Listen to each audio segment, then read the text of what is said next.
Welcome to the Spawn Chunks, episode number 130 for Monday, March 1st, 2021. My name is Joel Duggan, and joining me, as always, is my friend Jonny, but you may know him as Deep Pixel Riffs. Hello, sir. Hello. I'm no longer Grim Pixel Riffs, as it turns out. And if we get a little bit deep on the render distance, the extended version of the show, but we also discuss some lighter topics like the joys of couch gaming and guiding your partner through a gaming experience. If you're interested in listening to the extended version of the show, just me and Joel having a bit of a chat before we get into things, you can sign up and get the extended conversation at patreon.com/thespawnchunks. And thank you to anyone who's joined us to support through Patreon. It is the first of the month, so we welcome new people in around this time, and occasionally Patreon rejigs things behind the scenes. But our support has been growing, and it's always a delight to welcome new people into the live chat, where we are currently broadcasting live to our Discord as we record the show.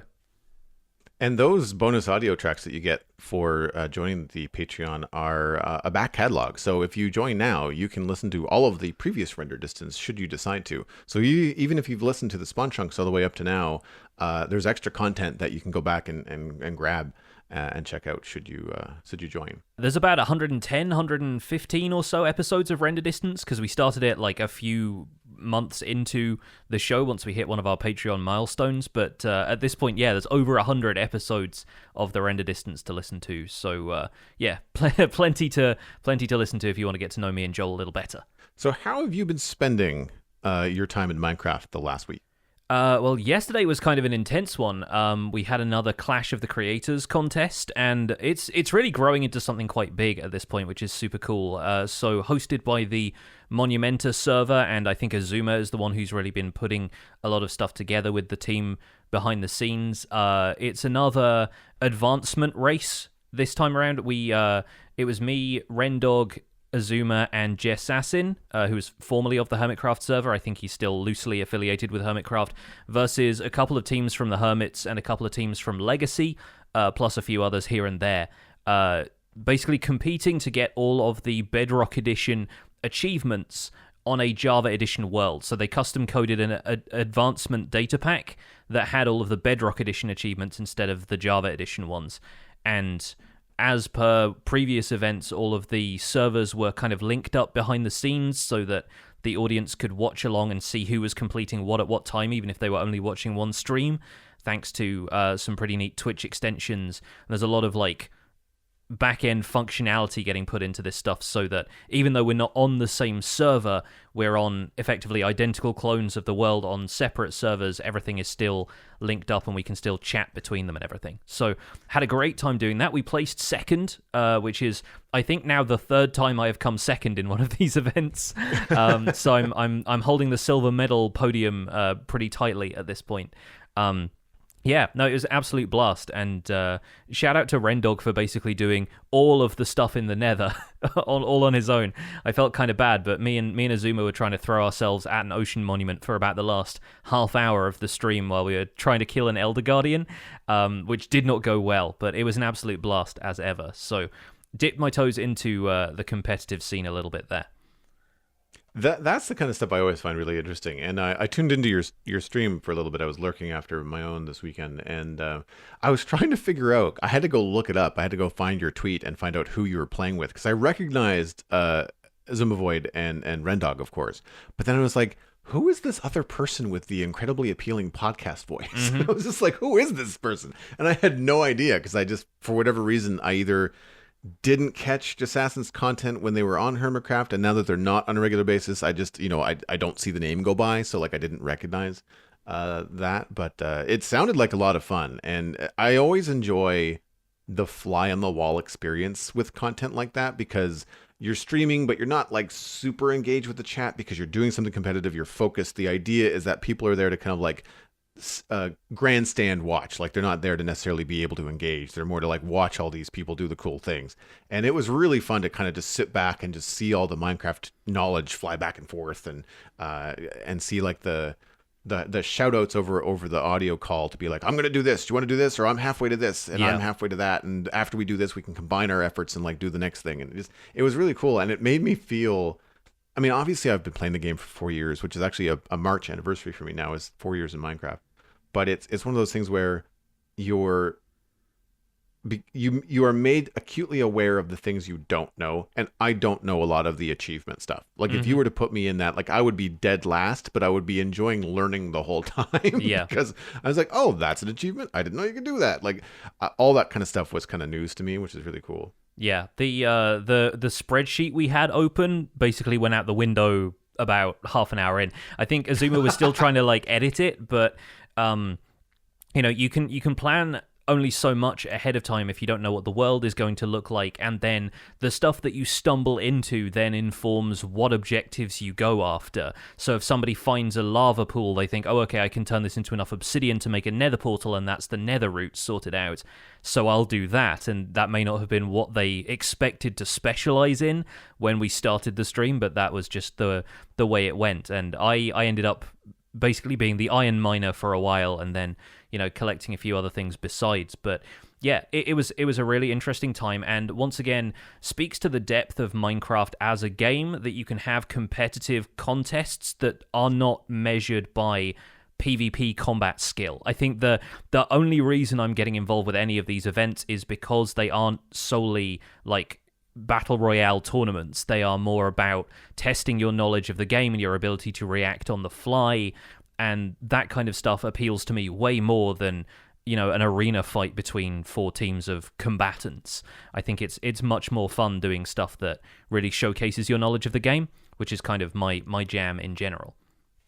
It might be a really long slog, but I would imagine something that would be very straightforward for players that have a basic knowledge of the game but want to expand down that route quickly would be block collection. Yeah. Like a race to like first one to have. I mean, I think all the blocks in the game would be astronomical, but like go biome by biome, like maybe have the race be like, grab all the surface blocks or all the different blocks in this particular biome, or bonus points for completing a biome at first, Yeah. first person to finish a taiga forest or whatever.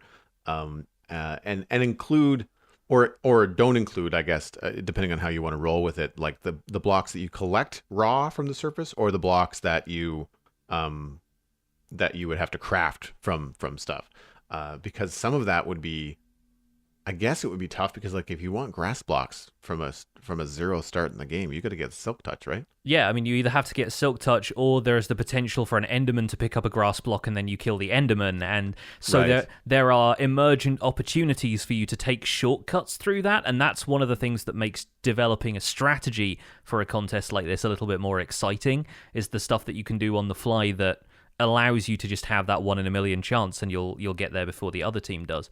So that's super fun. And there are formats like the bingo game from Minecraft Championships, or I think Twitch Rivals has a similar format. There's events like that out there exist, but yeah, I do think having a checklist for every block in the game would certainly test you to figure out exactly how you can get hold of some of the stuff that might otherwise be fairly inaccessible.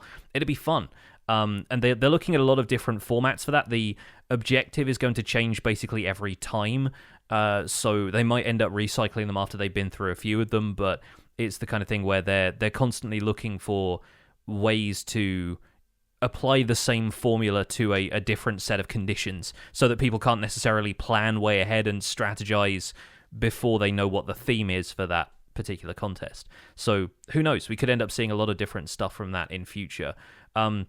In the meantime, though, testing my knowledge of structures is what I'm up to in Survival Guide right now. I'm reconstructing some of the generated structures from Minecraft's own buildings, like desert temples, jungle temples, pillager outposts, stuff like that, for an exhibit for my museum. And so having taken down a desert temple effectively layer by layer and taken screenshots as I went and replay mod footage as I went, I've just rebuilt it in its entirety in a plains biome about 2,000 blocks away from where I found one.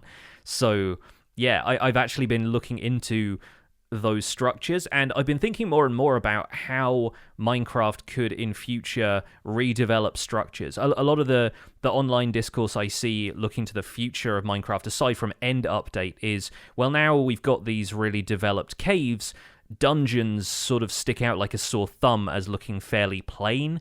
Just having a box full of cobble and mossy cobble and one spawner in it doesn't quite seem like it fits how expansive the underground feels now. And so I've been thinking about some of that stuff when I rebuild these generic structures, but desert temples I find quite elegantly designed. There's like a fairly nice balance of, well, you can just run in and get the treasure, but it feels like there are multiple, it could almost be multiple different corridors leading off to different places. You can get up to the top part of the temple, and the only downside to that is that there's not really anything there, but there is a structure to be explored in a fairly minimal way, and then to reveal its secrets to anybody who feels like digging down through the floor. But yeah, it's been fun reproducing those. Honestly, though, I'm having more fun in the snapshots than anywhere else right now, and that seems to be the case for the community in general. I think my snapshot videos are doing better than most of my other videos right now, mostly because people are looking to the future and seeing where all of this is going. But dropping into a snapshot, going caving, finding those cracks that now lead down through the world, there's some really, really fun stuff to explore in that. And yeah, more and more I just find my attention waving towards Caves and Cliffs update stuff instead of, trying desperately to contain myself in 1.16 before we can move on to pastures new. I've been keeping up with your snapshot videos as well, and I have the itch. As much as I always say on the show that I don't have a big desire to like start day one Minecraft over again. And we've been getting that question in Twitch chat for the Citadel if we're going to reset, which we're not. We're going to try and, update chunks and that kind of thing.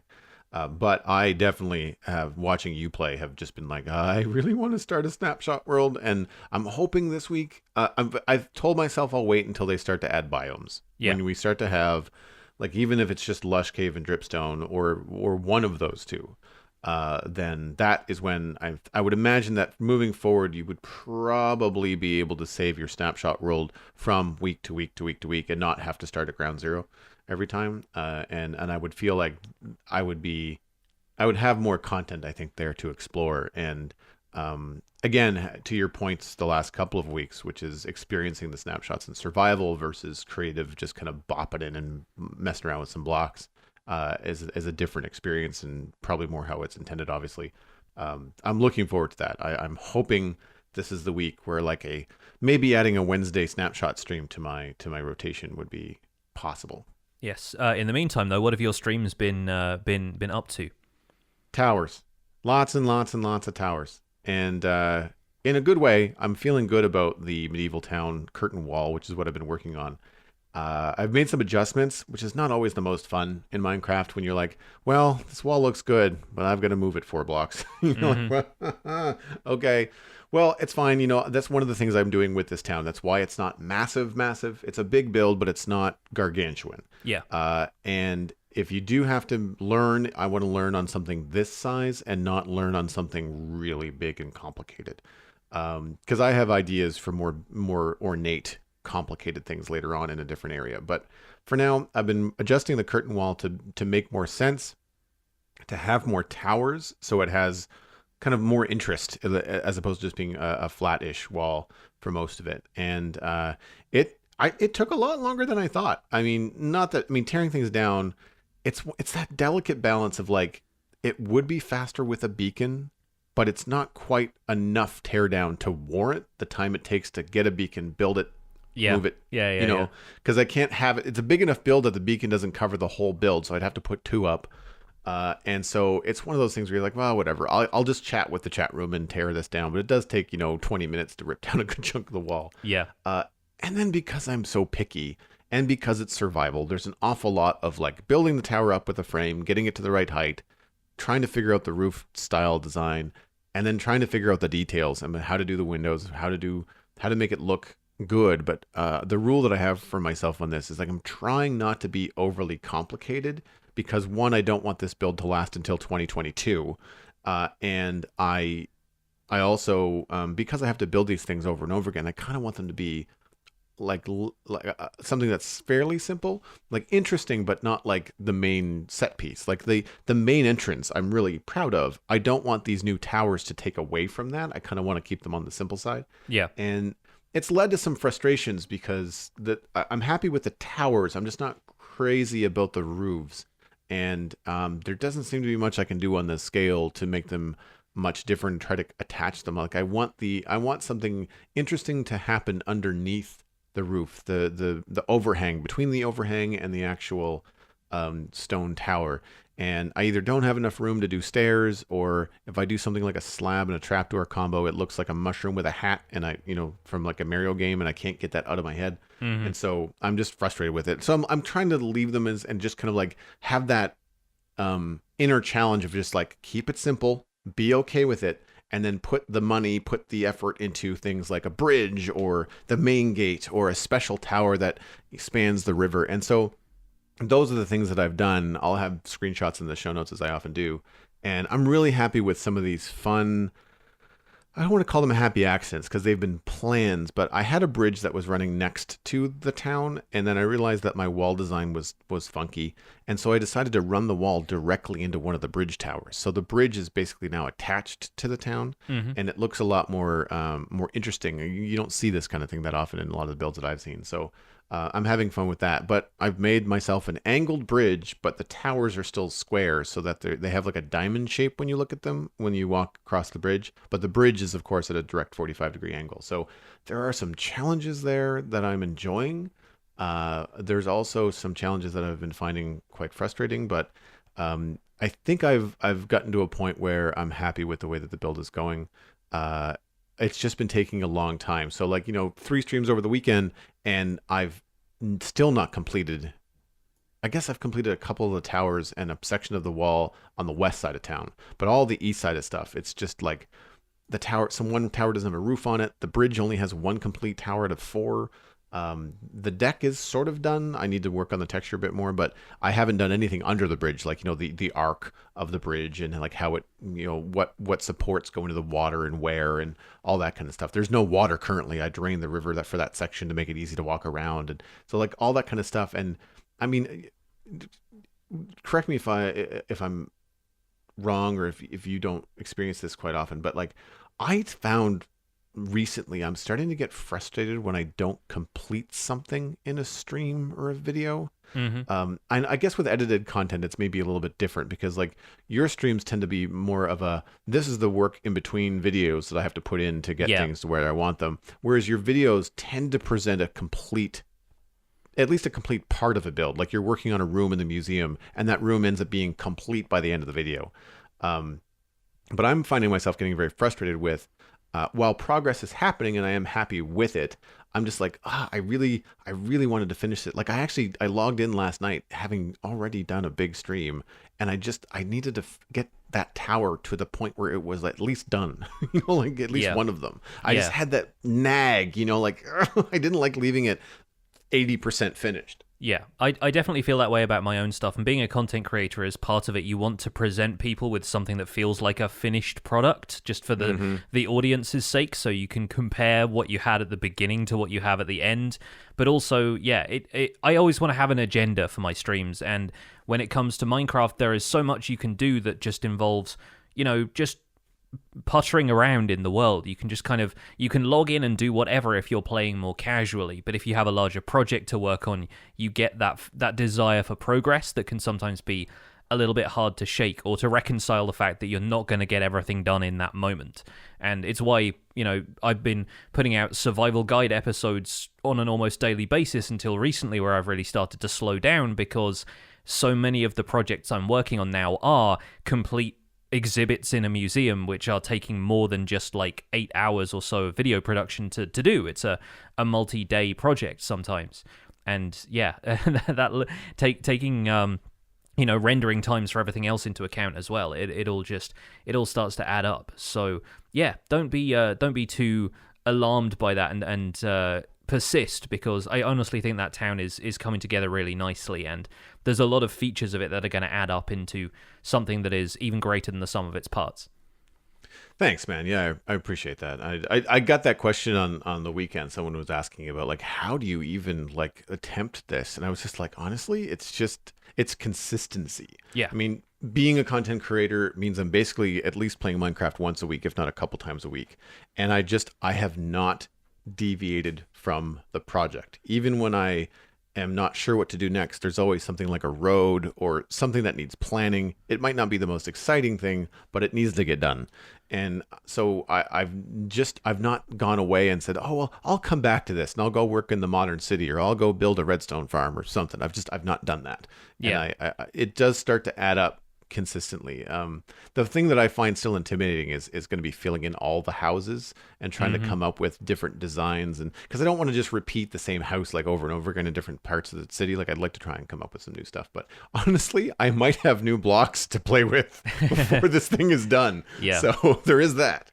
Now let's talk a little bit about those new blocks. Let's get into the news. Sounds like a plan. Of course, you would have to be under a piece of Deepslate to not realize that Minecraft Java Edition Snapshot 21W08A/08B has come out, and they include some big changes. Tweaked caves and sizes of those caves have been changed. Canyon and cave carvers now apply below Y0. Cracks can now be found carved into the ground. Grimstone has been changed to Deepslate, and they've added Deepslate ores. The distribution of ores has been further tweaked. There's a image in the notes for that as well. Andesite no longer generates under Y0. Tuff now sometimes generates under Y0. The tuff layer of amethyst geodes has been replaced with a now new type of stone called smooth basalt.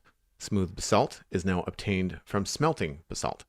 Another round of tweaking has been done to the new textures of ores and blackstone. Emerald and lapis lazuli ore textures have some touch-ups. Mine shafts now once again generate in open-air caves. Particles now appear in the air around spore blossoms. Slime blocks and honey blocks have been moved to redstone tab on the creative inventory. Under the Deepslate tab, Grimstone is now called Deepslate. Deepslate now has a top texture and a new block called cobbled Deepslate. They've done it to us again, Johnny. They have. Oh man, the tongue twisters. Deepslate now has a top texture and a new block called cobbled Deepslate drops from Deepslate. I get points for this. The cobbled variant is the same, but with a new top texture, and is used to craft all Deepslate variants instead. Deepslate now has a unique set of sounds. Very crunchy indeed. There are also Deepslate versions of all of the ores, as we mentioned earlier. So iron, gold, lapis, redstone, and diamond ores will generate in Deepslate wherever those ores would have generated previously in their stone variants. You'll note that coal and a couple of other resources are missing from this list. I think copper and emerald don't appear there because they don't generate below Y0. Deepslate ores are notably twice as tough to mine as normal ores. They have a longer time to break.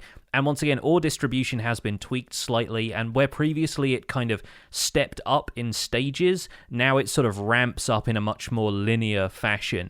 You'll notice that there is reduced air exposure for some of these ores, so as you get further down into the Deepslate layers, you will find fewer patches of diamonds exposed to open air. You're encouraged to mine into the walls to find them. Same goes for gold and a couple of other things, I believe, as well. You'll also find iron distributed in smaller blobs, although that's kind of what the 21W08B snapshot was there to fix, because in 08A, there was virtually no iron anywhere in the world. The regular iron generation was bugged, and you didn't get any in the stone layers above the Deepslate caves. And those of us who jumped into the snapshot in survival found that they were struggling to craft an iron pickaxe for the most part. There are fixed bugs in 21W08A, notably that rooted dirt footstep sounds were considerably quieter than normal dirt footstep sounds. That's been rebalanced. Geodes could generate floating in caves. That's now been fixed. And old-style caves not generating past Y0 has now been fixed as well. So the landscape of the underground continues to change, Joel, but let's talk about the name first, because that's clearly been tripping us up a little bit. How do you feel about the Grimstone and the Deepstote? what is your preferred name for this new block that they've added? I like rocks, man. Like, do we just big old dark rocks? Yeah. Yeah. I understand now that I see the top texture change. I can understand why they would call it Deepslate. Yeah. I also, as luck would have it, have slate tile in my coffee table in my living room, Right, uh-huh. and it makes the same sound as the sound that Deepslate now does in the game. So you're familiar. You're familiar I with am the deep familiar, slate. and I like the sound. Like, Yeah. don't get me wrong. And I like the texture too, to a point. But I do find the deep slate change. It's like, if you're going to make up a word, I thought Grimstone sounded a lot cooler. It was also a lot easier to say, and I found that the cobblestone and then cobblestoned deep slate to be a weird shift, considering that throughout the game you want to try to stay consistent to kind of communicate to players, how you get one versus how you get the other. You have to silk touch deep slate to get it, as just similar to how you have to silk touch stone to not get cobble, right? So stone into cobblestone, slate into cobble slate. I don't know why it's called deep slate. Like, slate is a real world material, and it would make sense that it would be down in deep places. So I don't know why they needed to call it deep slate, because we already know where we are. We're going down below Y0. We already know we're deep. Yeah, I think it's just a vibe. I think what they're going for is something that sounds a little bit foreboding, in the same way that Grimstone did. But the stone itself not necessarily having anything particularly grim about it. I guess maybe they thought deep was more of a kind of an apt adjective. Yeah, I kind of agree, though. I think slate seems like just a more straightforward name, and deep slate, as we found, is not all that easy to say. It doesn't roll off the tongue perhaps as well as Grimstone does, but I think the community pushback about the name is also fueled a little bit by what I've learned is called primacy bias, where it's just the first thing we heard, and so we've kind of latched onto the term. It had the first impression we got of it was that it was called Grimstone, and we thought, oh, okay, we finally have a name for this, and we sort of imprint that name onto it, having known about the block since Minecraft Live, but not really knowing what it did and having interacted with it in the world. And then they say, oh, actually, we're going to change it and call it Deepslate now.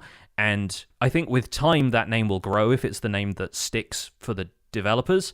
But I think, yeah, for the moment, having had a week of each name, I think the confusion still exists out there. See stained clay versus terracotta. Right, yes. There are definitely still people calling the Badlands the Mesa and so forth. Mm-hmm. So, yeah. Yeah. And it's weird because I use terracotta, but I still called mesas. Like, I call them the old name for the area, but the new name for the block. Yeah. And I still call stone smooth stone. Yeah. Like, when it's not. Like, we have it becomes confusing on streams, because, like, I'm saying smooth stone, but then I'm looking at stone and people are like, what are you talking about? That's not the same block. And I was like, yeah, you're right. Like, we actually have a full block now that has that name. So you have to, like, watch what you're talking about. Yeah. I've gotten a little bit better at it, but yeah. I've adopted the term natural stone to talk about just stone, because for some reason saying just stone feels inadequate to me, as though you're describing an entire category instead of one specific block. So yeah, that makes sense. Yeah, and as far as the top texture goes, I really like the top texture of Deepslate that they've added, and I think the justification that I've seen, I don't know if this is from the devs or just somebody from the community who's been thinking about this more, for the top texture being different from the sides, is that you can then use one block for both the cave floor and the cave walls, and they still have a different texture. I really appreciate that insight into it, because I think that makes a lot of sense. However, I like the top texture so much that I am still going to advocate, however strongly, for a smelted form or something like that has that texture on all 6 sides, because it's such a good transitional block between stone and anything else that's in a darker stone palette, like blackstone or the cobbled deep slate that now has the side texture but on all 6 faces. I think that as a stone type is what I was looking for from Blackstone in the beginning, and Tough, and basically every stone type they've added since 1.8. I was hoping for something that looked like stone with a few slightly darker patches, and we never quite get there. It always just feels like it is, ripped from our grasp slightly. But I can imagine using that in floors and everything, or ceilings, going to be fantastic block to use. And I understand wanting to leave that layered feel to the side texture because that's how slate naturally forms in kind of strata like that, and that is good. But I would really like a smelted form or something like that for Deep Slate that has that top texture on all 6 of the faces of the block. I think a good example would be sandstone. Yes. Smooth sandstone now with the most recent updates to that, because it sets precedence. I think another thing from a technical side in terms of your inventory is while I do like the top texture of Deep Slate quite a bit, I feel like Deep Slate and cobbled Deep Slate next to one another, it's a really smooth transition, but it's almost too smooth. Like there's almost no difference between the blocks, and especially the sides of the blocks. They're identical in terms of having them next to each other. So it is confusing in the world when you're looking at one and trying to figure out which one it is. And while I know we have pick block, if you've got them in your inventory, it is nigh impossible to tell the difference unless you're going to hover over and read the name. And that, to me, from a graphic design standpoint, is a no-no. Like, I really, because you don't have that many unique shapes and silhouettes in Minecraft, unless you start getting into items, all the blocks have the same shape in your inventory for the most part. You really have to do something, I feel, in the texture to try and offset a little bit. And I'd be okay if cobbled Deep Slate was a bit darker than Deep Slate, or vice versa. But I like I said, I do like the Deep Slate as it is. Like, it works well with natural stone, as you put it. I do find that it gets frustrating if there are blocks in the game that have different textures on different sides. A good example would be things like barrels. A lot of the profession blocks are like this, but they don't all work the same. I really enjoy things like barrels and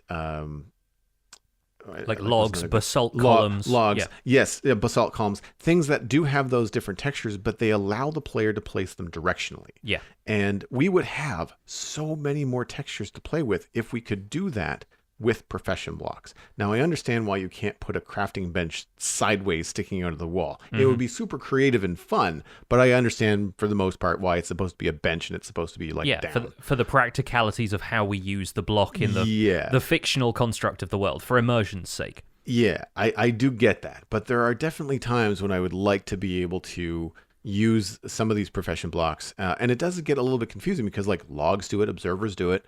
Why can't something like a Deep Slate do it, so that you can still have the world generation the way that the devs intended, with the top texture and side texture being different?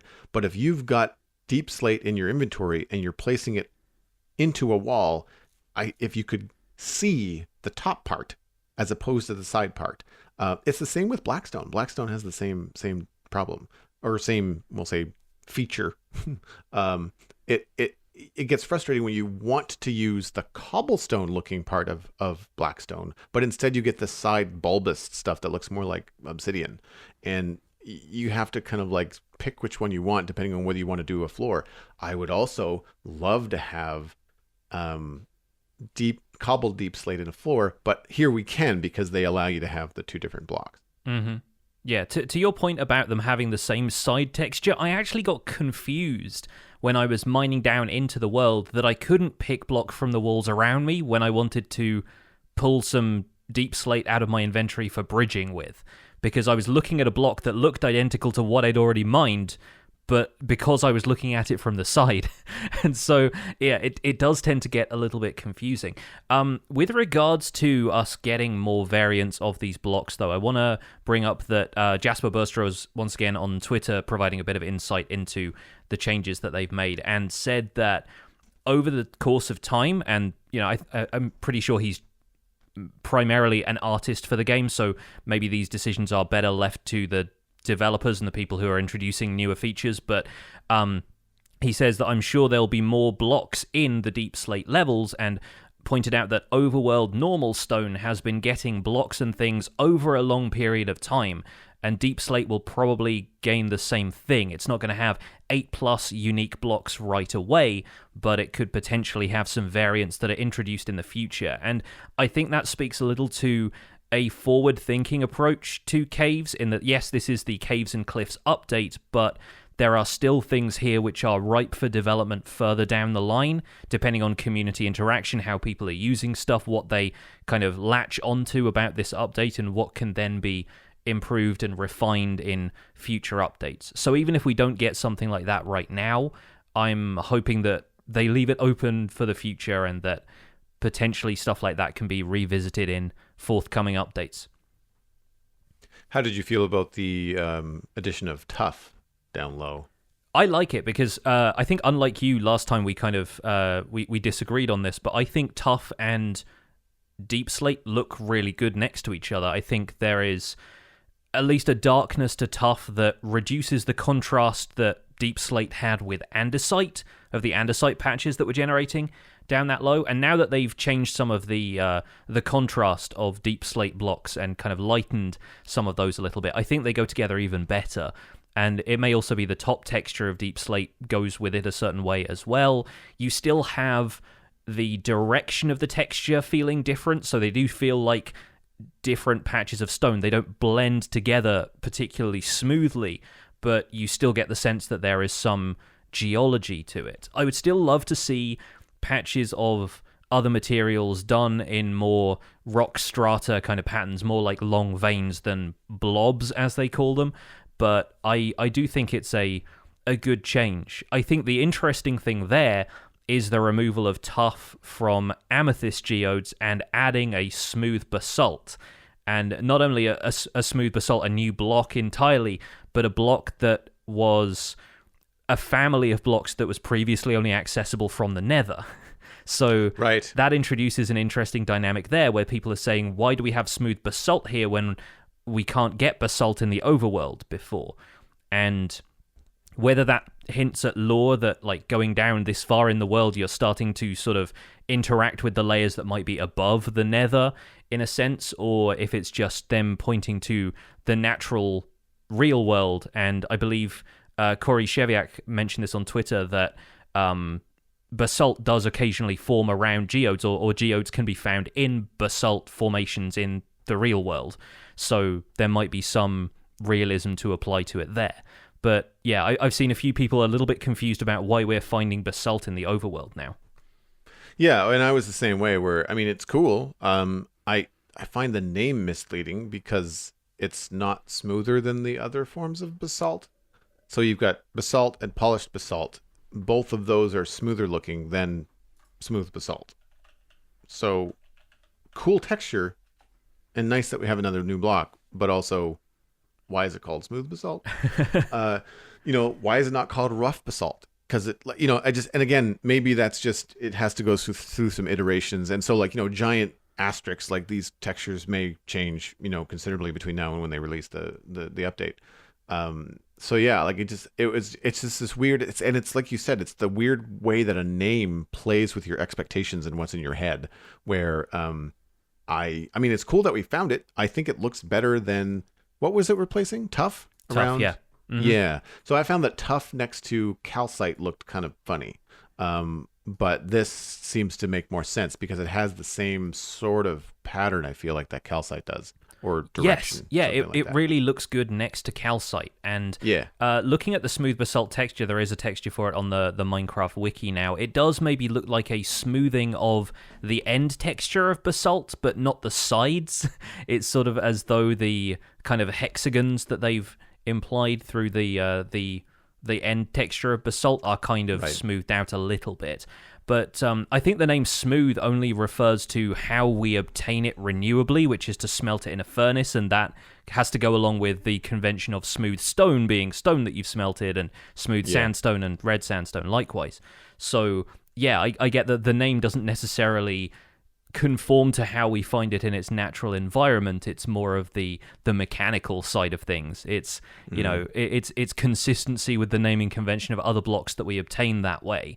And we don't typically find smooth variants of sandstone and so forth naturally in the world. So this is the first time we're encountering a block that is already smooth without us having to do anything to it beforehand. And if we're going into the realism of things, the deeper you go in the world, the more pressure and the more heat happens in the Earth's crust. And so you'd end up with things like smooth basalt that would happen naturally because of I can't remember the technical term. Geothermal or no? Yeah, I mean the rock is metamorphic, and that's metamorphic. Thank you. That's also how you get slate, incidentally. So that's Yes. sort of why Deepslate sort of works conceptually speaking. I took geology in university. You'd think I'd remember that, but it's been a few years. I This is, correct me if I'm wrong, this isn't a directional block? Like, it's got the same texture on all six sides? It does, yes. Yeah, okay, cool. I mean, like I said, I like it. It's one of the things I did not get a lot of time with. I think my issue last week with Tough was that I was trying to play with it in a build, but I do like it as it occurs naturally in the world. Like, it looks cool in those formations in the deep caves, but I didn't build enough with it, I think, to see if it would, jive for me with other things. Same with the smooth basalt. Like, I put it in there and kind of saw where it fit on the grayscale, and it just all depends on how you use it, what scale you're building, I think. How do you feel about the new ore textures? I like a lot of them. I think a little bit more open to these changing than some other folks are, who have a deep nostalgia for the way these ores have looked for the last 11 years of the game now. I'm still not entirely sure about iron, but that's because I didn't encounter very much of it when I was playing the Snapshot. The only one I got to look at was Deepslate iron, and that seemed okay to me. I like the fact that when you encounter a patch of iron now, the stripes of iron, the kind of claw marks almost, slightly overlap into the neighboring blocks. So it isn't essential that you see that. If you see one block of iron on its own, it doesn't look like a chunk of it is missing, but it does kind of wrap around so that a larger deposit of iron blocks looks like a contiguous vein of iron in this rock.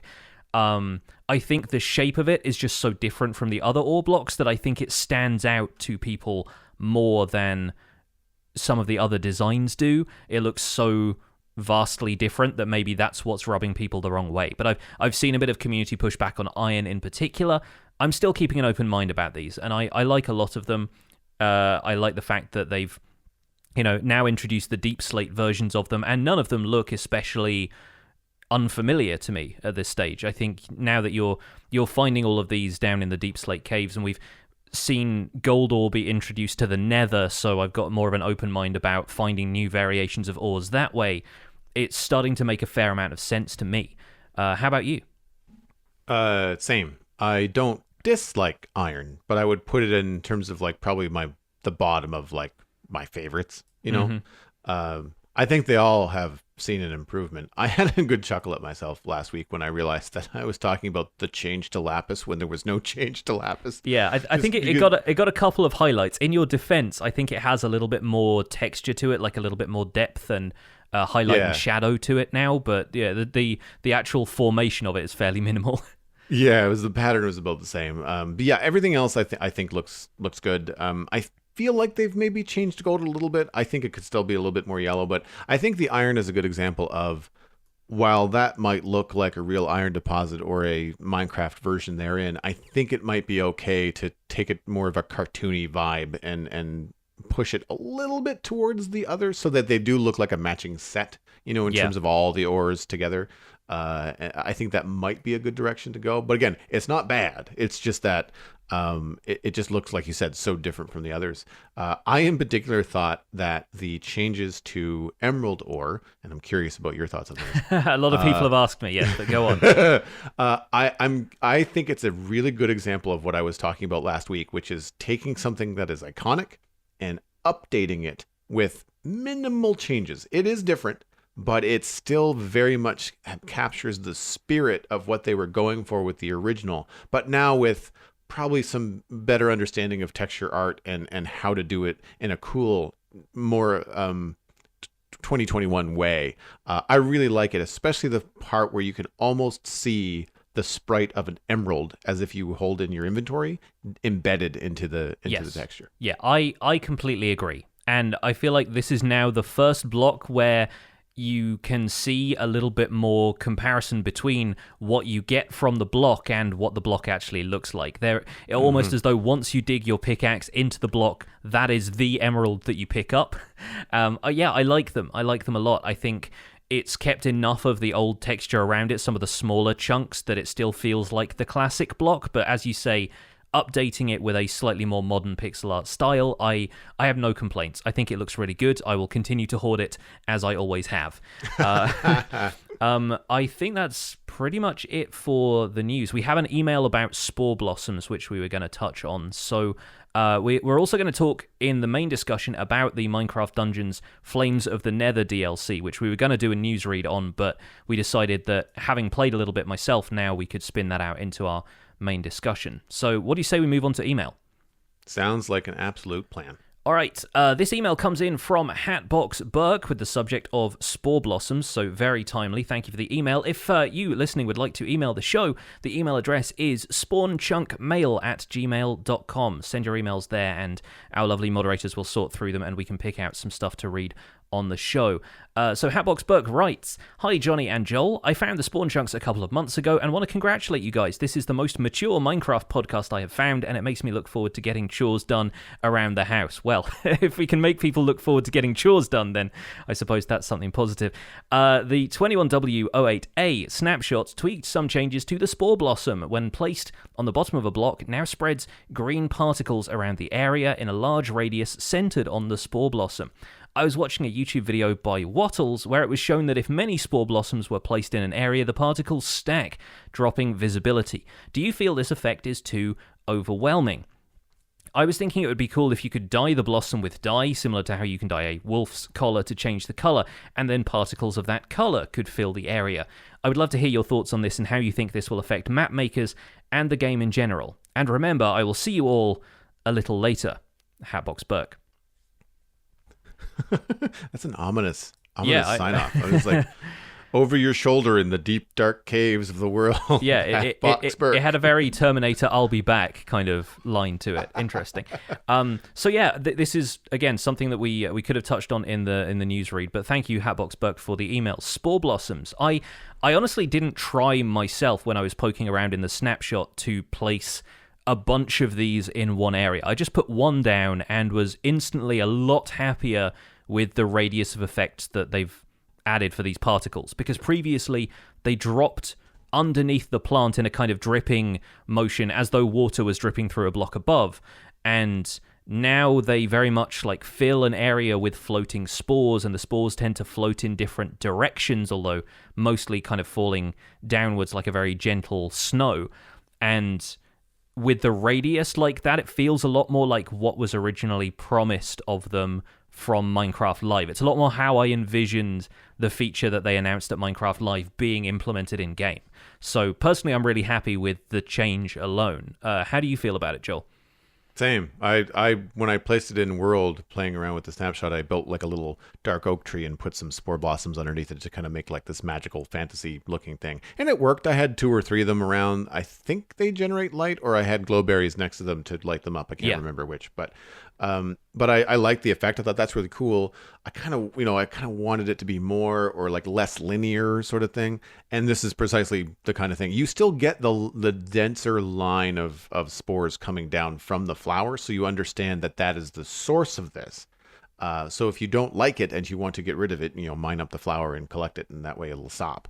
But I have loved the particle effects that they've added into Nether since the launch of 1.16. Like I just, the ashes in Basalt Deltas, the red spores in Crimson Forests. I feel like there's also blue spores in Warp Forest as well. There's certainly a similar effect. And you get like ash rain in the Basalt Deltas is one of my favorite things about the ambience in the Nether update. It's so good. So good. And this idea from Hatbox Burke about dyeing them or changing the color of the flower is amazing, because I like the green. It'd be an excellent, cool thing for a magical forest or whatever. But if you wanted something a little bit different, or something that felt a little bit more Minecrafty or fantasy as opposed to just green spores, being able to change the color of the spore blossoms would be fantastic. So again, I like it as it is. I'm not complaining, but I love the idea of dyeing this kind of stuff. But how cool would it be to have something like yellow or pink? I don't know if you want to marry that to what biome the spore blossom is in, or if dyeing with it might feel a little bit strange in Minecraft. I don't know if they want to go down the route of like breeding flowers together. Like, what if instead of using the dyes, we got another use for flowers where you could take, the blue cornflower and combine it with a spore blossom, and then you get a blue spore blossom that would then make blue particles everywhere, as opposed to green. And I thought that would be kind of like a neat idea, rather than just like dyeing the spore blossom, kind of like in Alice in Wonderland where they want to paint the roses red. Yeah, I mean, It feels kind of weird. it could be an interesting approach to using bees to do that, because obviously bees are the things that would cross-pollinate flowers. So imagine you introduce bees to caves and bring in, say, a cornflower for the bee to buzz around. The bee maybe drifts up to the spore blossom, then later the spore blossom starts producing blue particles as though it's taken on some of the properties of the cornflower.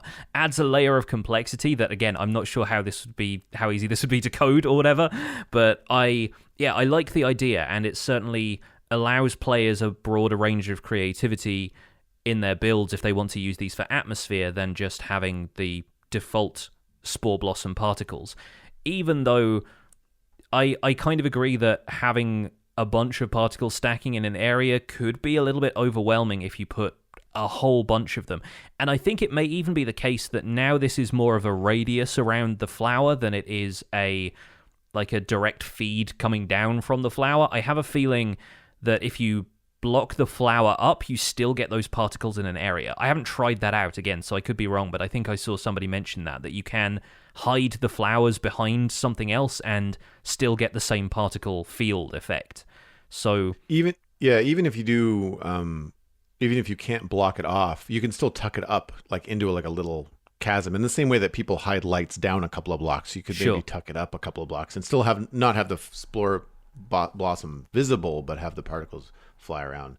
I didn't notice. I thought I was trying to watch some of the videos. I don't necessarily know if I felt that it's stacked. I'll go with, I'll believe the email and say, sure, if it stacks. I can see that being a problem for, PCs that might have a lot of issues with particles. I would be cool if it just increased the radius. Like if you had more spore blossoms, just meant that it would happen in a wider radius. I don't necessarily need it to be denser. I will try and find the Wassels video that Hatboxberg is referring to, so that we can put it in the show notes, and maybe our listeners can decide for themselves. But yeah, potentially we could see a few complaints even from people who have lower end hardware, and maybe the amount of particles stacking in that area could be a problem for them. It might cause a little bit of like client side lag just rendering all of that stuff. I don't know, but yeah, interested to see how spore blossoms get used. And even if they continue in their current state, I do think the enlarged radius for spore blossom particles is a vast improvement. So looking forward to seeing if they get expanded anymore. I wonder if, like campfires, where players can put a wheat block or hay bale underneath the campfire to control the size of the smoke plume, if they'll get something that if you place a spore blossom on a certain kind of block will either allow the effect to happen or not happen, or if it will increase or decrease the effect. That could be an option, yeah. I mean, kind of similar to how you have like newer features like skulk sensors being waterlogged, changing some of the behavior of it a little bit. Yeah, I think there's certainly scope for it to interact with some of that stuff. Maybe if it gets placed on maybe it's Deepslate, or maybe it's Dripstone or something like that. One of the newer blocks can maybe interact with it that way to reduce the particle field a little bit, or change some of the stuff about it. That's an interesting concept. It's got scope for changing it up a little bit, I think.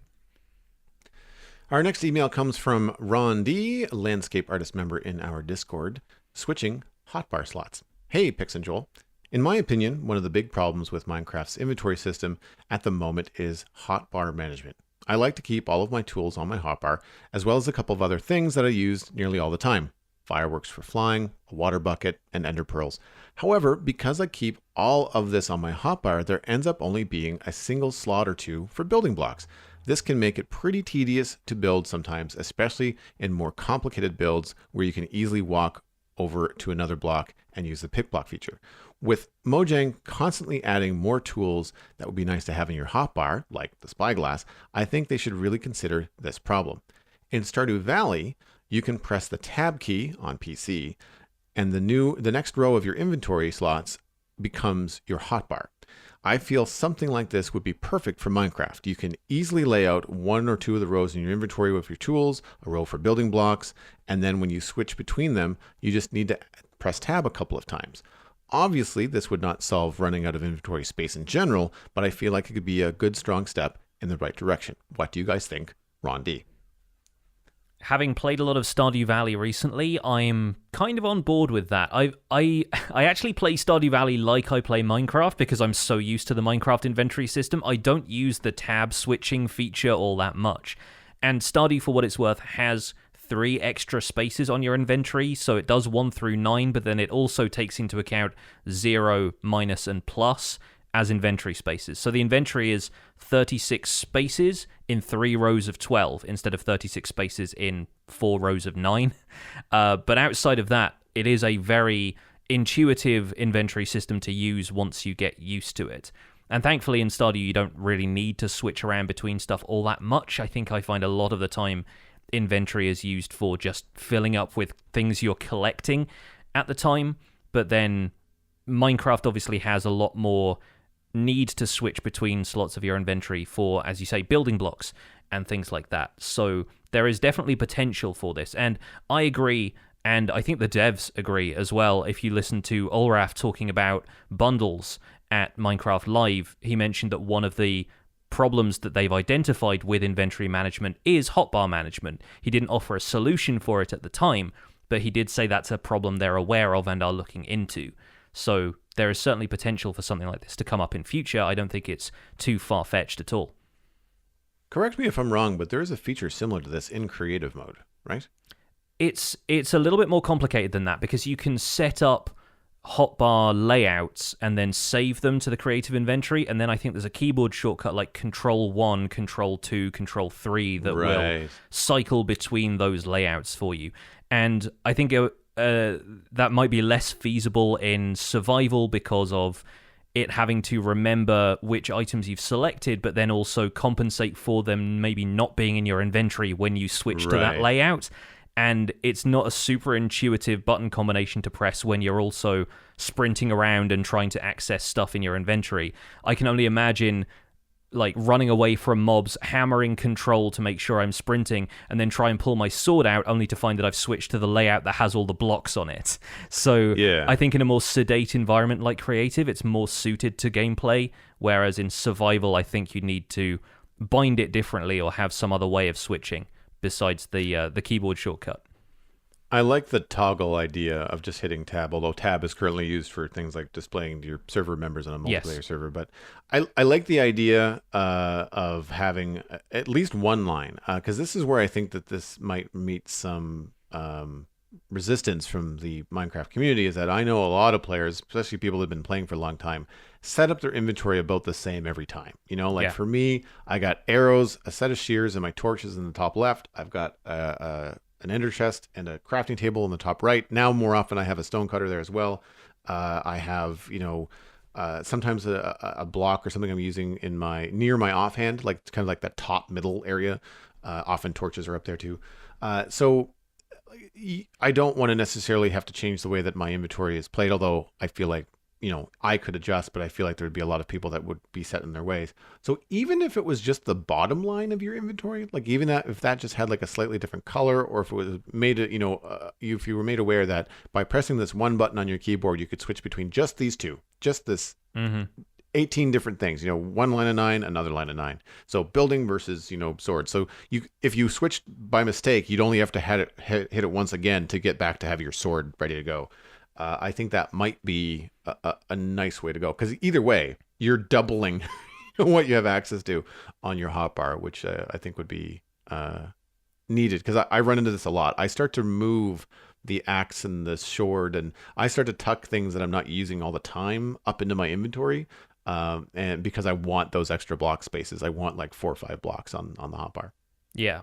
And there are a few mods that offer solutions to stuff like this. I know a few mods introduce a multi-tool, like a Paxel or something like that can be multiple tools at once to increase the amount of available space on your hotbar for other tools or blocks or whatever. Tinker's Construct adds a tool belt, or like a utility belt kind of thing that is interchangeable with your hotbar. Again, like a keyboard combination, keyboard shortcut just swaps your hotbar out for another row. But the problem with that, I find, is that that row stays hidden when you open your inventory, which leads to you missing out on items that you've got in there and not realizing that you are carrying them, and then you end up searching a bunch of chests only to find that you just need to hit your toolbar button and there it is again. So I find if they're going to add something like that, it probably needs to switch between existing rows of your inventory, like the top row of your inventory as it currently is in-game. Or if they're going to add another row to your inventory, at least make it visible when you hit E, because otherwise I think that leads to too many players, having that out of sight, out of mind kind of thing with a bunch of their tools or blocks or whatever it happens to be, and then losing them later. So the main discussion this week, we are going to dig into Flames of the Nether, the DLC that just came out for Minecraft Dungeons. I have not had a chance to play. I did, however, dig in some information. I want to kind of get through this quickly so that we can talk more about the gameplay. But when I first looked into picking it up and setting myself up to get into it, I got a little confused because not only did I not buy it through the Minecraft store, I don't think, or the Microsoft store. I'm pretty sure I bought Minecraft Dungeons, the Hero Edition, from the website when it first came out. Mm-hmm. But also, as a new Xbox owner, I have Xbox Game Pass Ultimate. And so this led to some where do I have access? How does this work? You tweeted me a help article. I also sorted some things out of my own, but I figured a lot of our listeners might have these questions, so I thought I'll run through this quickly.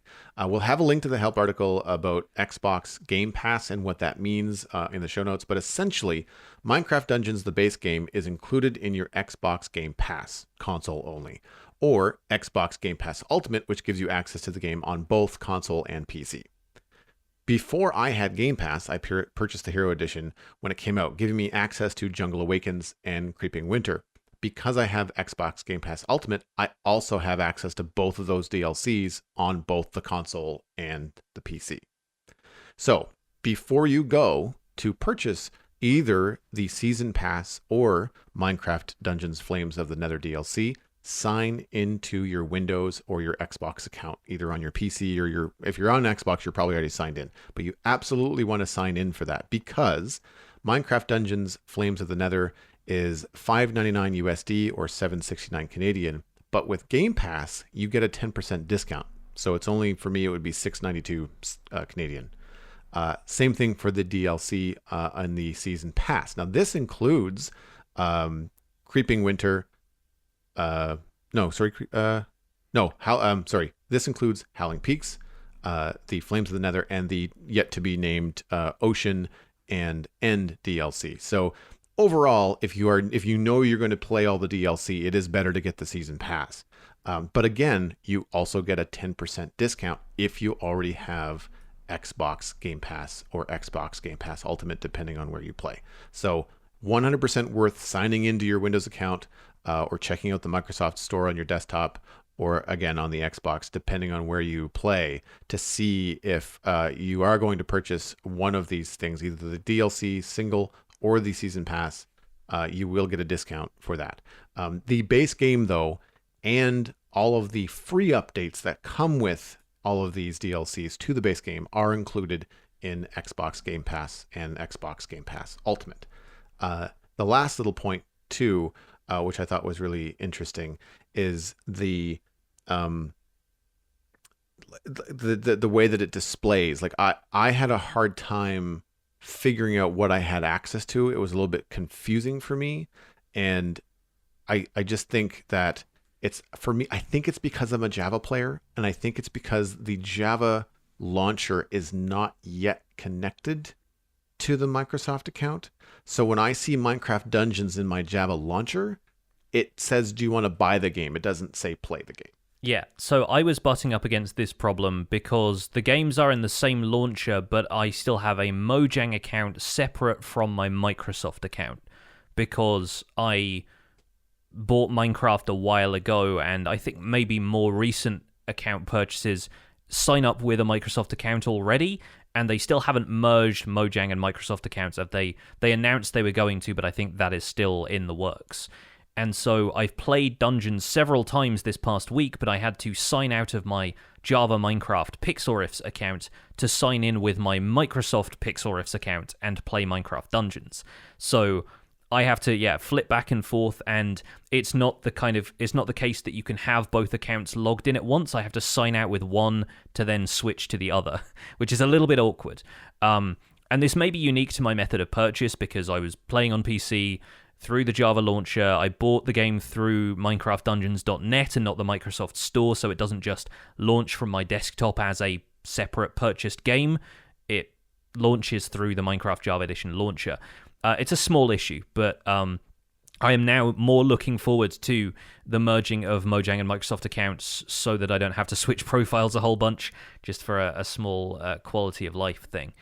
But having gone through a bit of Flames of the Nether and some of the free update stuff as well, I thought I'd put together a little report on this. So starting out with Flames of the Nether DLC, it really starts to switch up the formula from the previous DLC, but I think does it in a way that feels subtractive rather than additive.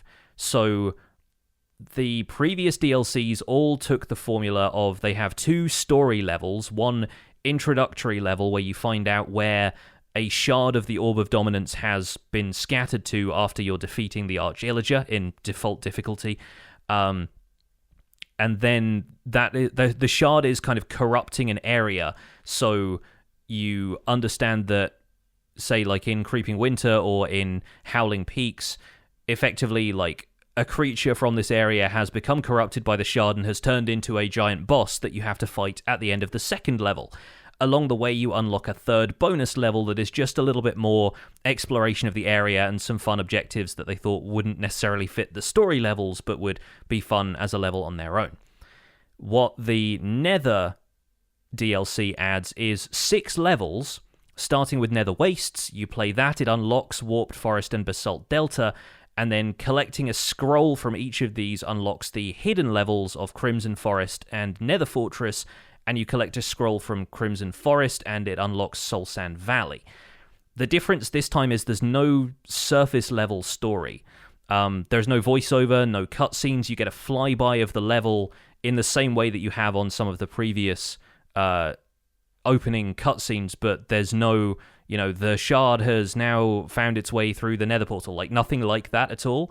And there is no climactic boss fight, except for some ghasts that will ruin your day if you're playing on Apocalypse Plus.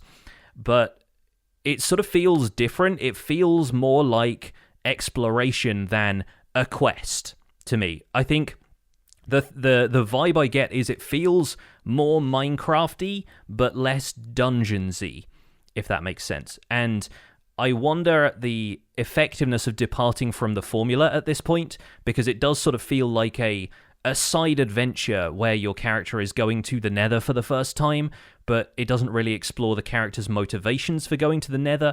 And when you've been set up as this hero who's going to bring peace to the world by eliminating the threat of the Arch-Illager and his minions, it doesn't really go into why you're going to the Nether in the first place, other than just, well, it's there, I guess, and it's something to do. Where do you think they could have gone with the story? Well, I don't know. That's the problem. Without it getting too formulaic and being like, well, there's another shard here, and here is a Nether boss mob, I don't know how they could have kept the story fresh.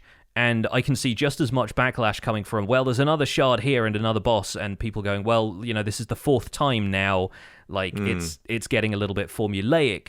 But then to change up the formula, they've sort of introduced very little story at all on the surface level. And what you get a lot of is environmental storytelling, which I think, and having watched the Dev Diary video where they talked about Flames of the Nether, was kind of what they were going for. So they're taking the idea of Bastion remnants and the whole concept of Piglin's civilization, and they're adding a bit more flavor to that. They're adding some more ruined structures. They're adding things that are more Piglin fortresses and stuff throughout the level, and a lot of it has a mechanical, steampunk, diesel punk kind of feel, which actually works pretty well for Piglins, I think. Yeah, no, steam power in the Nether. Yeah. Yeah, Well, I mean, there's exactly. no water, I guess, but I guess you think about like natural steam vents or something. It's geothermal, it's lava powered, that kind of thing. Yeah. So, Yeah. um, yeah, the levels feel a bit more precipitous. Like a lot of the time, you are running on thin pathways, and there's lava either side of you, and it's not necessarily the kind of lava that you're going to roll into and die instantly. It's like the mist that you can fall into on some of the levels in the base game of Minecraft Dungeons. You're just going to roll off a ledge and then respawn without losing a life, maybe a little bit of health. But it does provide some interesting opportunities for combat, for shoving enemies off ledges, and it adds to the feeling of exploring the Nether being fairly dangerous because you're high up a lot of the time and falling can be a problem. And so it takes some of the feel of exploring the Nether from Minecraft and transitions it to dungeons in a really cool way. As far as the expansion to piglins, you get items added in like clockwork crossbows. There's like a cog crossbow that you get at a certain point, and you get the feeling the piglins are using it because they shoot you really fast. As far as like, the pillager crossbows go, they tend to, shoot you once and then reload. The piglins rapid fire you a lot of the time, which can get quite frustrating, but it also sort of adds a different dynamic to combat. They're not just reskins of mobs from the overworld, they take on a bit of a different flavor. They've also done a really good job translating the environment of the Nether biomes, that they were obviously working alongside the Java art team to produce their vision of what the Java art team already had laid out for the Nether update. And they've added more bioluminescence to warped forests. They've added more variants of fungus to the crimson forest. And I feel like they've done a really good job interpreting that in a way that still feels like a consistent art style with the rest of Dungeons. So that's really cool.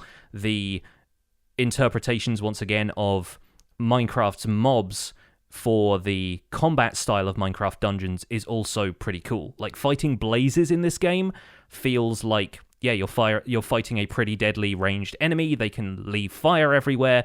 It's what we're used to from Minecraft, but obviously with the movement scaled up a little bit. And if you get enchanted blazes, where if you're playing on a higher difficulty, some of the mobs can be enchanted, and you get one that has multi-shot and then ricochet, which basically multiplies the amount of projectiles they can fire. They can fill an entire room with fire. Yeah, it's a lot. And so I had a lot of fun picking apart some of the stuff in there, and the combat experience is really good. It's a combat-focused game, and the story was, always going to be a lighter aspect of this game in favor of making the combat more fun. But I think for people who may have wanted a little bit of story to understand better why their character is there in the first place, nothing like that really gets offered, which is a shame, but is not, ultimately the worst thing in the world when they've given you 6 levels to explore, a bunch of new mobs to fight, and you get to see some of your Nether favorites interpreted in Minecraft Dungeons.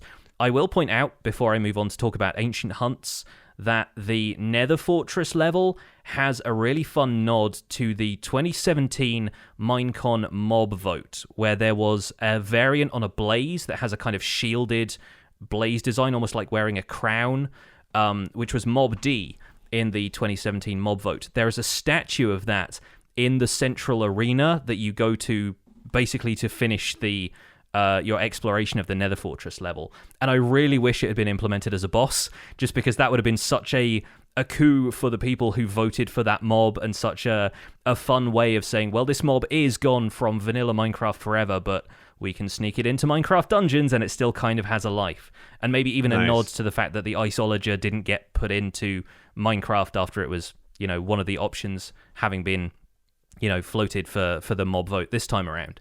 But not to get too off track, but there's an aquatic mob that didn't make it either, and there's an aquatic update coming to Minecraft Dungeons as well. That was my thinking. Was I wonder if they're going to implement it so one of the old mobs from that mob vote ends up coming to Minecraft Dungeons with each of the DLCs, because the little crocodile mob that was Mob C, the one that I actually voted for, could potentially have been in the end update. It could have been a creature that you could have fit the biology of the end somehow. So, that makes sense. I thought it could have been the direction they were going, but unfortunately, it was not to be. Not to worry, though. Wondering about, like, the boss fight in the Nether. I guess, like, the Blaze one would be probably the one that would make the most sense. But is there anything about the experience of going through the DLC where you thought that a boss fight would have been better? Like, what would you want from a boss fight? Like a big ghast, or other things in that line? Honestly, to carry on with the theme of what they had in the mobs that they and how they use them, I feel like it would either be like you're in a bastion and you're facing down like the brute of all brutes with the piglins, and there is definitely scope for them to add a new type of piglin, considering they've added the piglin merchant to the camp now, and he looks very different from the other piglins, so there's potential for like a bit more branching out there. Or it could be a Nether Fortress mob like a Wither Skeleton or something like that. They have Wither Skeletons firing bows at you, which is a significant departure from what they do in regular Minecraft. So there are different variants on each of those mobs. So it's not too far-fetched to imagine them introducing just like a souped-up version of one of those as a boss mob. It might feel a little anticlimactic compared to some of the other boss mobs we'd encountered so far, but something like that wouldn't go too far wrong, I feel like. Does the piglin merchant feel like wedged in, or does it fit with all the like steampunk, kind of vibe that they've given the piglins? I think the piglin merchant is his own kind of deal, but I don't feel like it's shoehorned in. I think it fits pretty well into camp, and it was mentioned in the dev video, although I don't think it's really mentioned anywhere in-game, that the idea is he has found some sort of concoction of fungus that allows him to stay normal in the overworld and not become a zombie piglin. So he's got like a potion that he drinks or something like that to keep him like normal, to resist the zombification. And I think that's a fun detail, even if it isn't really spelled out for you that way in-game, as far as I'm aware. But it definitely takes on more of almost like a shamanic vibe to piglins, which could have been part of their previous culture. And there are piglin mobs who will run around the field of battle when you're exploring Crimson Forest, for example, and they throw fungus at you, and it has like a potion of harming sort of style effect where it just deals a bit of damage and knocks you back a little way. And so the idea that they're weaponizing fungus, and maybe that's what they've used to hunt hoglins and that kind of stuff, like it all ties in quite well. So yeah, I think they have a neat way of integrating the piglin merchant. Spore grenade. That's awesome. Exactly. Yeah, that's more or less what they have. And so the piglin merchant ties things into ancient hunts, which are the new free update, and I think are honestly the best expansion to endgame so far. It's mysterious, it's challenging, it's rewarding, and it's free. Although it makes heavy use of assets from the DLC levels, and I don't know if the experience differs for people who haven't paid for the DLC, but I would assume not. So for people who haven't played the DLC but are interested in getting a look at the environments that are used in some of the DLC levels, an ancient hunt will actually show you a little bit of that stuff. So you're not going to miss out on... You maybe miss out on the story levels and the boss fights, but you can still get a little snapshot of what it's like to do those. Because the way it works is, first of all, you sacrifice a combination of ranged weapons, melee weapons, armor, and artifacts into a new nether portal that's built into the camp. You can also do this from the map, but I think it's more fun to walk down into the cave where the piglin merchant is and do this.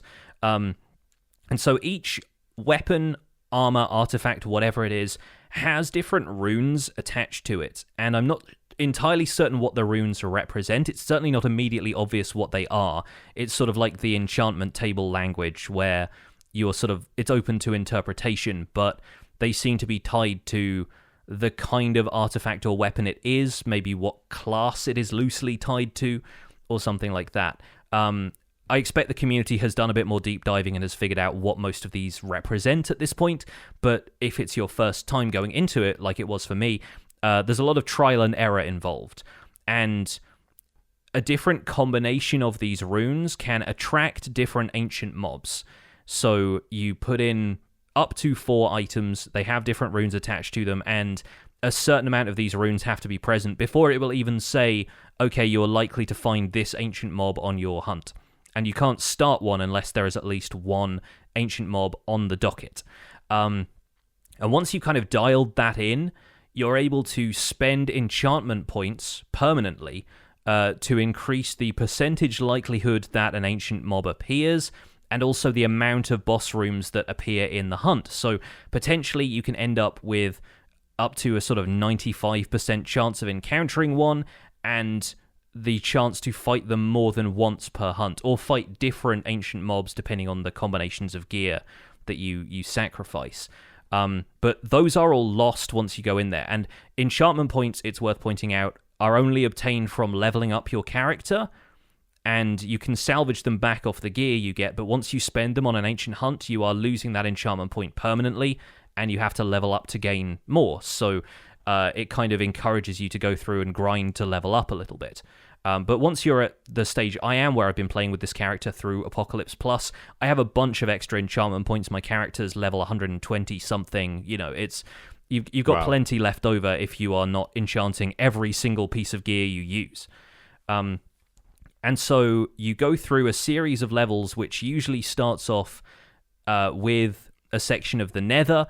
I hop into the Nether portal once I've kind of dialed in the ancient mob hunt. You go to a Basalt Delta, you kind of scramble through an area of the level looking for objectives to complete, and sometimes this is just finding a Nether portal, sometimes it's finding a certain area of the level where there's a spider cave, and once you've taken out enough of the spiders, some of these eggs start to spawn and you break those, and then once you leave that area, you go through to maybe a section that has a woodland mansion, and you can explore that a little bit.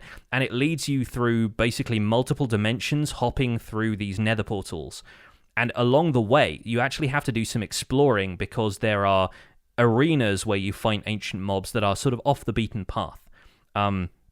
You'll find them with sort of visages of the redstone golems above the doors, and then you go through the door to a small arena, basically its own room. You hit a button, and then the ancient mob spawns surrounded by a bunch of empowered, related mobs. So the first one I fought was a giant geomancer who had a bunch of enchanted iceologers around him. And the next one I fought later was a bunch of powered-up plant monsters from the Jungle Awakens DLC. And it seems like these are set. They aren't sort of too randomly generated. If you put in the same combination of runes, you get the same boss fight each time. So you can actually target a specific ancient mob, and it's going to drop from a limited pool of gear. So if there's a specific one that you're looking for and you know it drops a certain type of item, you can go back to that one over and over again. What you get for defeating those is gilded gear, which is what they were talking about in the dev diary, which is an enhanced version of a regular or unique piece of armor. But the gilded thing basically means it has a secondary extra ability attached to it, which I think is sort of randomized. So you might get a piece of armor that, along with the abilities it naturally has, also gets you more emeralds the more you explore, or has, you know, a slightly improved roll cooldown, or something like that, that the piece of armor doesn't normally have. And so you can end up with those stacking to the effect where you have a really powerful piece of gear that then becomes sort of the centerpiece of your build if you want to use it that way. And I feel like in my case, I didn't really get to use this to its full potential, because I already have a fairly specific play style. In that I started this character doing my weaponless playthrough, and now I just use melee-style gauntlets, and I don't attack with a ranged weapon. So pretty much instantly, if it didn't work for my build, I wasn't that interested in the gilded gear. So maybe I'm not the right person to, you know, go through that and kind of figure out what the best builds are for gilded gear, but it seemed like the right combination would get me a gilded version of the gauntlets that I'm using for my Barefist Steve character, and so if I find out the right combination to find the right ancient mob, I could end up getting some really powerful versions of gear that I'm already using. I like the idea of like dialing in and the mystery behind it, and like 4 different pieces of gear means there's a lot of different combinations to figure out what that is. It's very Stargate. It feels very Stargate to me, the whole thing. Took the words out of my mouth, my friend. Yeah, that's exactly where my brain was going, was like dialing in a Stargate and trying to figure out where you're going to go in the universe. Yeah, that's really cool. I can see that being sometimes frustrating, though. Like, if you want to play a melee character and then the gilded gear that you work so hard to get has like a random enchant and has nothing to do with what you either put into the gate or what you are currently having as a build, I can see that being a bit of a grind. But at the same time, may also introduce players that want to or are open to changing their playstyles to change it up. Like if you get a piece of armor that increases your healing ability or something, your passive heals, then you might be more inclined to switch to a melee style where you've been more hanging back with the bow and arrow because you just keep on getting your face handed to you if you're too close. You might be more encouraged, like, oh, this might give me enough, not stamina, but like enough health to last longer in the thick of things, which might be a fun switch from how you're playing already. I wonder if or how long it will take the community to kind of sort out what, item begets what boss, and if that will be... They've done it already. Okay. I've seen some pretty intensive Google spreadsheets that I think people in the Minecraft Dungeons Discord have worked on, where if you make a copy of the spreadsheet, you can effectively, calculate which type of gear you need to sacrifice to the portal, and they've done pretty rigorous testing on it within the first week of this. So, yeah, I think if you do a certain combination of stuff, I would be guaranteed to get an ancient mob where gauntlets were part of its loot drop table. So there are multiple things that a mob can drop, and gauntlets would be one of maybe 4 items I could get. So I might have to do a fair amount of grinding to find a unique version of the gauntlets, like the Fighter's Bindings, which are my kind of preferred version, or Maulers, which are the other unique gauntlets. But I feel like it could be pretty powerful in the right hands, and if you're going for a specific type of build, the information is out there if you want it. If you don't want to put yourself through, going through the spreadsheet and everything, you just want to immerse yourself in the idea of hunting for all of this gear, and you're still trying to figure out what your preferred build is, then go nuts, because you can do a lot with it. And it gives more purpose to the loot you now bring back from levels, all of the weapons and armor that are lower level that you just discard because you don't really need to, bring any of that stuff with you. You can now keep that stuff to sacrifice it to the Nether portal, and that's potentially going to be really useful for you if you've already got your build locked in, where previously you would just salvage it for emeralds, and all the emeralds meant was that you could go to any of the merchants at camp and just spend money to, buy the stuff that they had, which might be equally useless to you, whereas now you can go there, buy specific stuff that is going to unlock the ancient mob that you want, and keep trying for that unique gilded gear. Right. So I feel like this is a lot to manage. It kind of is, and we'll get onto that in a second. The last thing about gilded gear is that you can also buy it from the Piglin merchant, which is why he's there, using gold. And gold is a new currency that you can only acquire from ancient hunts. There are mob drops, there are chests. You get 10 gold for ending the level, basically, at least at the difficulty I was playing. That may change depending on your difficulty setting. You can also then salvage gilded gear to get some gold back, but the gold you get back is fairly small. It's like 4 or so, and the Piglin merchant is selling stuff that is 100 or so. So it does require a bit of grind. And the problem with that now is that what the game needs, in my opinion, is better inventory organization. And we've kind of been singing this song from the beginning, but the need to sacrifice gear to go on ancient hunts means you want to keep a lot of junk gear on you, and that amplifies the problem of your inventory getting filled with items you don't want to use. So swapping between weapons and items on the fly now becomes much more of a difficult management task. And you can sort based on category, and that's, weapons, ranged weapons, armor, artifacts. You can also sort by enchanted stuff, but that doesn't help for artifacts because you can't put enchantments on those. And so the categories help a little bit, but when you have 40 or so melee weapons and all you want to do is get to the one specific weapon you want to switch to, it becomes a bit of a chore. And we've been hoping for some sort of storage at camp from day one. This update has only increased the need for that. Or at least an option to favorite gear in your player inventory, so you can pin it to the top of the inventory or something like that, and it doesn't mean you have to scroll through all of the items you've acquired since then to find what you want to switch to. The other thing that I think would really improve this is a codex. or something like that, like an in-game wiki, as it were, because the game is still young enough and I think casual enough that the wiki for the game isn't super well maintained. There's a great community out there all sharing information, but the central source of it is nowhere near as developed as, say, the Minecraft wiki is. So I think it'd be really great to have some in-game way to keep track of which weapons and armor you've collected, maybe what their basic abilities are, minus the enchants, which are pretty much always random. You could have a bestiary as part of it, so you can remember what the enemies are called, because I didn't know wraiths were called wraiths until I encountered an enchanted one on Apocalypse difficulty, because that's the only time their name is printed on the screen the entire time. You could have a breakdown of enchantments, so you can see what those typically do and remember which ones you're going for. And maybe even keep a list of stuff like the player's accomplishments, records, speed times through a level, or most damage dealt and stuff like that. And the game does that for you at the end of each level. It kind of gives you a randomized set of 4 stats at the end of the run, half of which don't even apply sometimes. Like, I play single player pretty much constantly. I have an offline game going every time I play, and it still tells me that I've done no healing to my allies when I finish a game occasionally. And I'm like, I know I didn't have any. Show me the stats that are relevant. And so I would love to have some sort of in-game resource to look at, like the Codex in Hades, for example, another dungeon crawler that does this spectacularly well, just kind of collects information on enemies as you go, and once you've fought them enough times, it reveals a little bit more lore about each enemy. And that's fine if you want to do a bunch of reading, but what it means is you can go back to it, you know what it looks like, you know what it's called, and you know a little bit more about its attack patterns or something.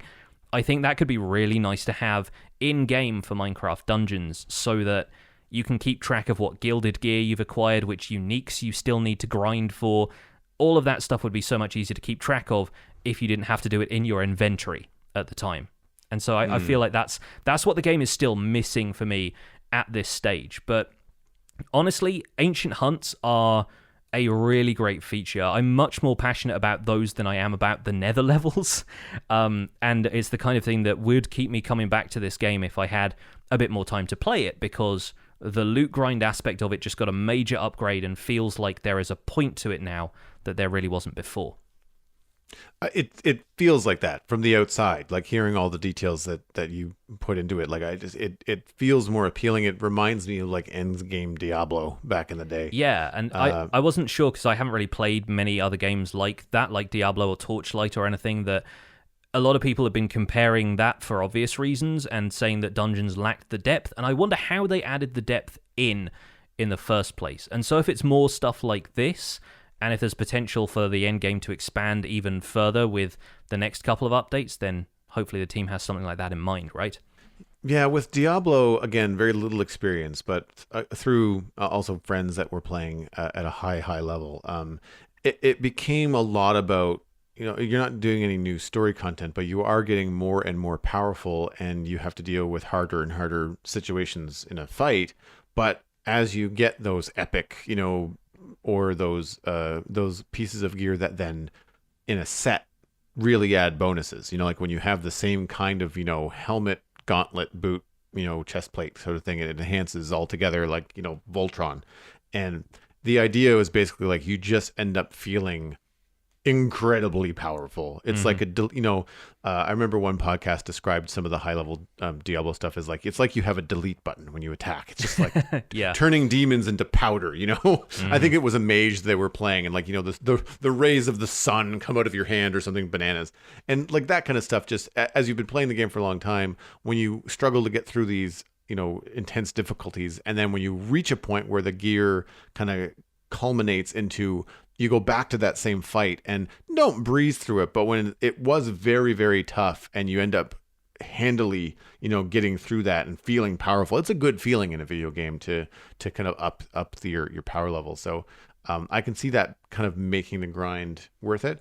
I've also found going into Minecraft Dungeons thinking like, I don't really want to grind through this, but I want to get some more emeralds, or I want to try to get more gear at camp. 90 minutes later, I'm still doing creeper crypts and enjoying the crap out of it. Like I do find the game mechanic very satisfying. Yeah. And so I think that might help along the way too. For what it's worth, Minecraft Dungeons feels like a very satisfying game to play. It's very well polished. The kind of the feedback you get from attacks and various abilities is really well done. And, you know, down to like the sound design on getting a critical hit on something and the graphic that appears on screen when you hit something and you just get this giant skull appears that you've done triple damage. It's very satisfying to play. And so here's hoping that it gets even more satisfying in future. Folks, I think that's where we're going to wrap it up for this episode of the Spawn Chunks, though. Thank you so much for listening through us chatting about all of this stuff. If you want to hear more about the show and links to some of the stuff we've talked about today, you'll find those at thespawnchunks.com. The music for the show was composed by me, and the Spawn Chunks is proud to be a listener-supported podcast. As we were saying at the top of the show, if you get some value out of the show, please consider putting some value back in. You can visit patreon.com/thespawnchunks to join our community, where pledging at any level gets you an invite to our patrons-only Discord chat and gets us closer to our next goal of having a monthly Minecraft audio hangout with our Patreon community. We're currently at 240 patrons, which is holding steady from last week. Thank you everyone for sticking around. And special thanks to our content engineers, Fazoo Battlecaster, General Patton 82, Greener Canuck, Hunter 555, Jumbo Sale, and Yitz for your support on this episode. Sharing the podcast with your friends is the easiest way to support the show. It's free. You can find the show at The Spawn Chunks on Twitter and Instagram, but a personal recommendation is by far the best way to share the podcast. Just poke a friend in the arm from a safe distance, tell them about The Spawn Chunks and where they can go to listen. Where might that be? You can find us on iTunes, Spotify, Google Podcasts, and YouTube. Really, wherever you find a podcast. You can email the show at spawnchunkmail@gmail.com, and the RSS feed is linked on thespawnchunks.com. The patron-only RSS feed is on the Patreon page, and that's where you can listen to the render distance, the extended version of the podcast. My name is Jonny, but online I go by Pixelriffs. You can find most of what I do at youtube.com/Pixelriffs, where I attempt to make sense of this crazy and wonderful game in a series called The Minecraft Survival Guide. I also stream 3 days a week on Twitch, where I sometimes do behind-the-scenes work for the Survival Guide, and you can still catch the VOD of my Clash of the Creators attempt this weekend. I'm also the voice of the unofficial Hermitcraft recap, which you can find through a quick YouTube search, and outside of that, I'm at Pixelriffs on both Twitter and Instagram. Joel, where can people find you online? Everything I'm doing online, including my illustration and design portfolio, is at joelduggan.com. You can listen to my other podcast, The Citadel Cafe, all about sci-fi and fantasy entertainment at thecitadelcafe.com. Follow me at Joel Duggan on social media, and of course, Joel Duggan on Twitch, where I am building a medieval town in Minecraft, having a lot of fun. This past week, there was a lot of roof floofing. You had to be there. And I'm also hoping to crack a Snapshot series in the near future, so check that out. Thanks for visiting the Spawn Chunks. The world outside is infinite, and we'll never get the deep stains out.